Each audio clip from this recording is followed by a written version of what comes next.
નમસ્કાર મારા વહાલા ગુજરાતી મિત્રો. જાગો જોગી જાગો ચેનલમાં આપનું સ્વાગત છે. તો આજે આપણે વાત કરીશું કે જગત જનનીનું જ્યોતિ સ્વરૂપ શું છે, જ્યોત દર્શન શું છે, જ્યોતની પૂજા શું છે. તો આ સંસારમાં દેહધારી જે સ્ત્રી છે તેને પણ આપણે શક્તિ કહેવામાં આવે છે, તેને પણ કલ્યાણકારી કહેવામાં આવે છે. કેમ કે તેના હૃદયમાં કલ્યાણની જ ભાવના પડેલી હોય છે અને તે પોતાના પતિનું, પોતાના પરિવારનું અને તેના બાળકોનું દરેક વાતનું ધ્યાન રાખતી હોય છે, દરેકનું કલ્યાણ કરતી હોય છે અને પોતે સહનશીલતાની દેવી હોય છે. પરંતુ સમય આવે એ જ સ્ત્રી શક્તિનું રુદ્ર સ્વરૂપ પણ ધારણ કરતી હોય છે. જ્યારે તેને એમ લાગે કે અહીંયા ખોટું થઈ રહ્યું છે, અહીંયા અધર્મ થઈ રહ્યો છે, ત્યારે પણ સ્ત્રી શક્તિના ઇતિહાસ તમે જુઓ. જ્યારે જ્યારે અધર્મ થયો છે ત્યારે ત્યારે સ્ત્રી શક્તિ પણ આગળ આવી છે અને સ્ત્રી શક્તિએ જ હથિયાર ઉપાડ્યા છે. તો અધર્મીઓના સામે સ્ત્રી શક્તિએ પહેલો પ્રહાર કરેલો છે. તે પોતે ધર્મ માટે યુદ્ધે ચડેલી છે. કેમ કે દરેક સ્ત્રી શક્તિની અંદર મહાશક્તિ પડેલી છે. એટલે જ તમે ક્રોધમાં આવેલ પુરુષને સહેલાઈથી શાંત કરી શકો છો, પરંતુ સ્ત્રી શક્તિને સહેલાઈથી શાંત કરી શકાતી નથી. તો આપણે જોઈએ છીએ જ્યારે મહાકાળીએ રુદ્ર સ્વરૂપ ધારણ કર્યું ત્યારે મહાકાળીને શાંત કરવા માટે સ્વયં શિવને પણ એમના માર્ગમાં સૂઈ જવું પડ્યું હતું. જ્યારે શિવના છાતી ઉપર એમનો પગ આવ્યો, શિવના હૃદય ઉપર એમનો પગ આવ્યો, ત્યારે જ એને એમ થઈ ગયું કે અરે રે, મેં મારા પતિ પર પગ મૂકી દીધો. ત્યારે જ એ શક્તિ શાંત થઈ હતી. તો પુરુષને શાંત કરવો સહેલો છે, પણ જો સ્ત્રીની શક્તિ, પ્રાગટ્ય શક્તિ, સ્ત્રીની શક્તિ જાગૃત થઈ ગઈ અને સ્ત્રીની શક્તિ મહાક્રોધમાં આવી ગઈ, પછી એને શાંત કરવી બહુ જ કઠિન છે. કેમ કે તે કલ્યાણી પણ છે અને તે રુદ્ર સ્વરૂપ પણ છે. તો સ્ત્રી શક્તિની કરુણા મેળવવા માટે આપણે સ્ત્રીને ખુશ રાખવી પડે છે. ત્યારે જ તે પ્રસન્ન થાય છે. ત્યારે જ એ સ્ત્રી શક્તિ આપણા જીવનને સુખ, શાંતિ અને આનંદથી ભરી દેશે. તો આપણે જોઈએ કે સ્ત્રી શક્તિ સાકાર રૂપ ધારી છે અને જગતની મહાશક્તિ નિરાકાર રૂપ જ્યોતિ સમાન છે. પરંતુ એ જ શક્તિનો પાવર સાકાર રૂપ સ્ત્રીમાં ઉતરે છે.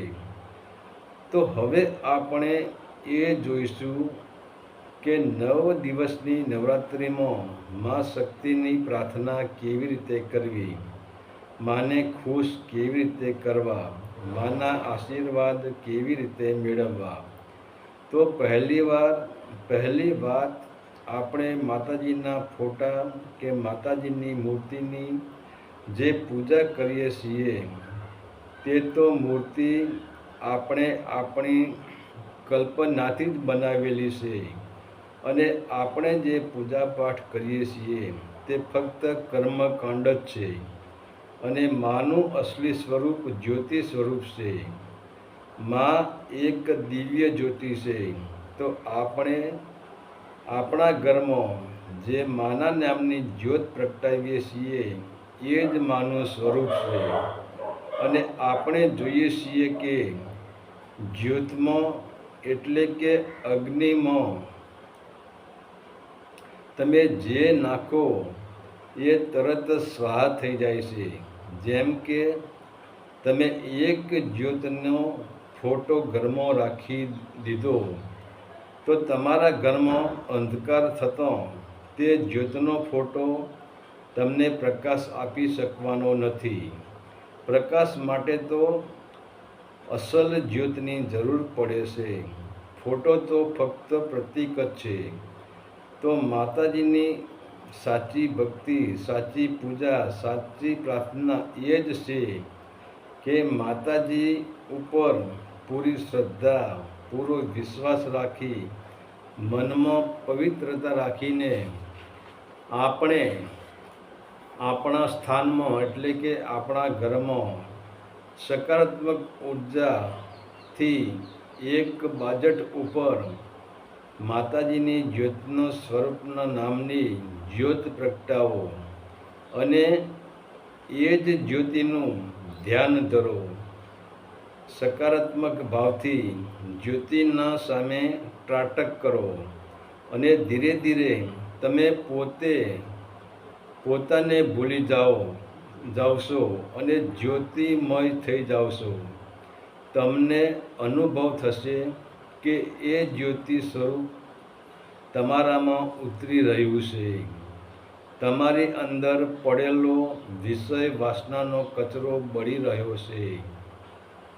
તમે હલકા થઈ રહ્યા છો અને તમે એ પણ અનુભવ કરી શકશો કે તમારા શરીરનું એક એક રોવાટું જ્યોતિ સ્વરૂપ થઈ રહ્યું છે અને એ જ ક્ષણે તમને એક મહાજ્યોતિના દર્શન થશે.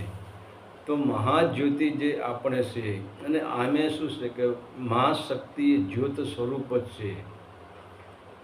એ નિર્ગુણમાંથી સગુણ બને છે. પણ ક્યારે કે જ્યારે કોઈને દંડ આપવો હોય, અધર્મીઓનો નાશ કરવો હોય, ત્યારે તે નિરાકારમાંથી આકાશ સ્વરૂપમાં પ્રગટ થાય છે.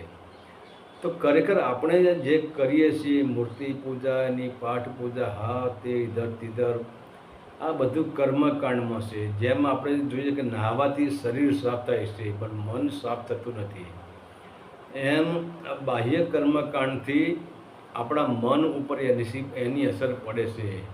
મન કહે છે કે અરે વાહ, કરી દીધી પ્રાર્થના, કરી દીધી પૂજા, કરી દીધી ભક્તિ, કરી દીધું અનુષ્ઠાન, પણ એ બધી બહારની ક્રિયાઓ છે. બહારનો એ અંદરનો જે આપણી મલિન વિષય વાસનાની જે આપણી મલિનતા પડી છે એને ધોઈ શકતું નથી. તો મહાશક્તિની કૃપા મેળવવા, વિષય વાસનાઓને ધોવા માટે અને સંપૂર્ણ પવિત્ર થવા માટે તો આપણે જો કે જ્યોતમાં આપણે જે વસ્તુ હોમીએ, અગ્નિમાં આપણે જે વસ્તુ હોમીએ એ બધું જ બળીને ભસ્મ થઈ જાય છે. તો માનો 9 દિવસનું જ્યોતિ સ્વરૂપનું એ જ મહત્ત્વ છે કે આપણે 9 દિવસ માની જ્યોતિ જલાવીએ. એ જ્યોતિ એ જ માનું રૂપ છે અને માની જ્યોતિ સામે ત્રાટક કરીએ અને માને પ્રાર્થના કરીએ કે હે માં, તારું જ્યોતિ સ્વરૂપ તું મારે અંદર ઉતાર, તું મારામાં તું અંદર એન્ટ્રી કર અને તારી જ્યોતિથી મારી અંદર જે વિષય વાસનાઓ પડી છે, જે કામ, ક્રોધ, મદ, મોહ, લોભ પડ્યું છે, આને તારા જ્યોતિ સ્વરૂપ તું બાળીને ભસ્મ કરી દે. નહીં તો મારી કોઈ એવી તાકાત નથી કે હું આ લોકોને બાળીને ભસ્મ કરી શકું, પણ તારી કૃપા થાય, તારી જ્યોતિની કૃપા થાય તો જ મારા અંદર રહેલો આ બધો કચરો બળીને ભસ્મ થઈ જાય છે. તો આ જ માતાની જ્યોતનું પ્રતીક છે. આ જ માતાની જ્યોતની ઓરિજિનલ ભક્તિ છે. અને જ્યોત સ્વરૂપના જો તમે દર્શન તમને થઈ જાય, માતાની દિવ્ય જ્યોતિ તમારા અંદર ઉતરી જાય નવદુર્ગાની, તો માની લો કે આ માતાના એવી તાકાત છે કે આ તમને મોક્ષ પણ અપાવી શકે છે, 984ના બંધનમાંથી છુટકારો પણ અપાવી શકે છે. હરિ ઓમ તત્સત. આદેશના પ્રણામ.